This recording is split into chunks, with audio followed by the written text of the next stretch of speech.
PPKM darurat kemarin kita mendengarkan pidato Pak Presiden, kita sudah memahami dan mengerti semuanya bahwa meskipun angka-angka statistik selama PPKM darurat ini semakin membaik, melandai, tapi jumlahnya masih cukup signifikan.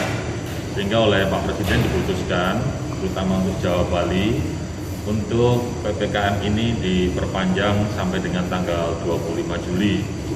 Segera setelah tanggal 25 Juli, apabila ada hal-hal hasil daripada kedisiplinan dan prokes yang baik, vaksinasi yang cepat, angkanya semakin menurun, maka tiap daerah dimungkinkan untuk melakukan modifikasi terkait peraturan-peraturan yang selama ini dianggap masyarakat cukup ketat.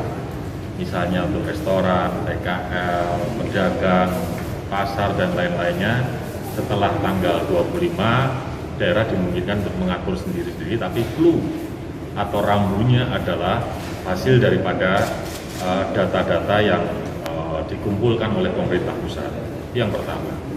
Kemudian tadi pagi rapat dengan Menko Maritim dan Investasi Pak Luhut juga disampaikan bahwa kebijakan ini meskipun sulit ya, karena kondisinya memang sulit buat semuanya termasuk buat kita, tapi memang terpaksa harus dilakukan supaya angkanya semakin turun.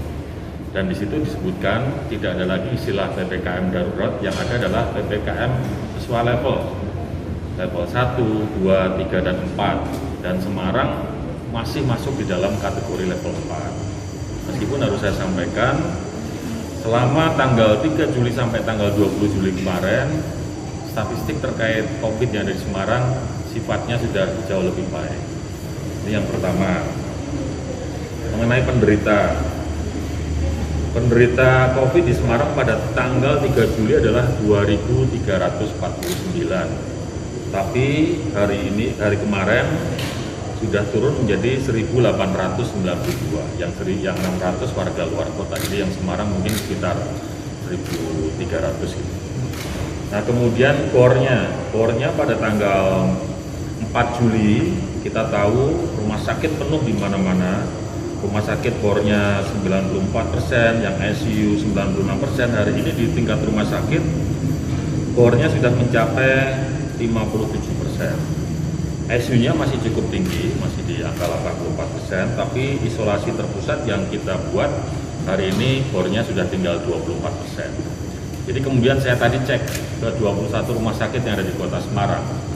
Ada 3 yang hari ini posisinya masih penuh, yaitu di Rumah Sakit Permata Medika, Rumah Sakit Telogorjo, dan Rumah Sakit Pantiwiloso. Yang lainnya alhamdulillah mereka sudah mulai mempunyai cadangan kamar, meskipun beberapa ICU-nya juga masih penuh. Tapi artinya ini sebuah kemajuan. Kita tahu 2-3 minggu kemarin posisi rumah sakit ini antriannya sampai di IGD. 20 pasien, 30 pasien, 40 pasien ada di IGD.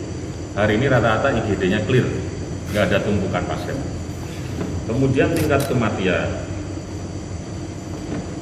Kalau pada tanggal 3 Juli atau minggu ke-26, selama seminggu itu rata-rata di Semarang yang meninggal 340, setelah mendekati tanggal 20 atau minggu ke-28 ini, rata-rata seminggu 271 orang. Turun, tapi toh meskipun begitu, secara persentase, angka kematian di Semarang masih 6,2%. Jangan lupa follow, like, dan subscribe sosial media Tribun Jateng.